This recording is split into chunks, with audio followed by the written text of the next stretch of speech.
So Ted, you have some ways to help increase cooperation at meetings. I've been to a few meetings and it can be really tricky to get the meeting going or to stay on the topics that we want to discuss. So what are some ways to help increase cooperation during meetings? Well, as you know, we have a number of videos on meetings, okay? The planning one is important, the one on chairing them is important, but perhaps the most important one is, how do you develop a set of guidelines that people will really adhere to? And so I think that in our materials, we have very clearly identified a process that people can use with some very simple questions like, what do we need to do in our meetings to make them pleasant and productive? Okay? And then you get people to suggest on Post-its or just on a flip chart those kinds of ideas, and you pull them together. What I've done over the years is listen to many people do that, and I've pulled out some guidelines that I think are very powerful. And I have an acronym, okay? It's called LEARN, okay? L-E-A-R-N, that goes over some of the key points. You want me to give you a little summary of them? Yeah. Okay, the first one. L. Listen for understanding. So that goes back to our video on listening and the importance of that, and having everybody understand the importance of listening to each other.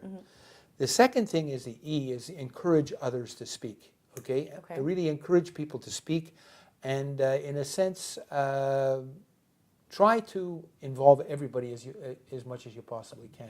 Okay, what would be ways that you could encourage others to speak? One of the ways is to, first of all, thank or acknowledge people when they do make a contribution. That encourages other people to speak. Another thing is to build on other people's ideas. Okay. Thank you, Ali. I really like that. Or, Bill, that was a very good point, and move on to that. Or if somebody is very quiet and who has some very good ideas, you could say, Francis, why don't you say that? Okay, why don't you share some of your own ideas with us on this? So you do that. I think that encourage others to speak is very important. The third area is ask questions, okay? Ask questions of other people so you clarify what their ideas are and you understand it more fully. And then limit your airtime. Okay, how do you limit airtime?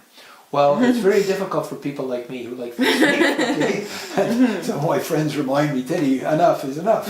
But the idea would be for people to be aware that they don't dominate the thing and they don't try to be the ones who are making all of the conversation. They're not always the ones who have to make a comment at every single point in the discussion, but really allow other people to contribute, and that's a big thing. So try to limit your own airtime.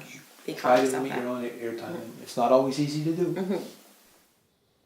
The other ones that I think are important are review progress, the R in the LEARN. Okay, take time as the chairperson or even as a person around the table to say, hey, we've made this, these are seems to be some of our key ideas, okay?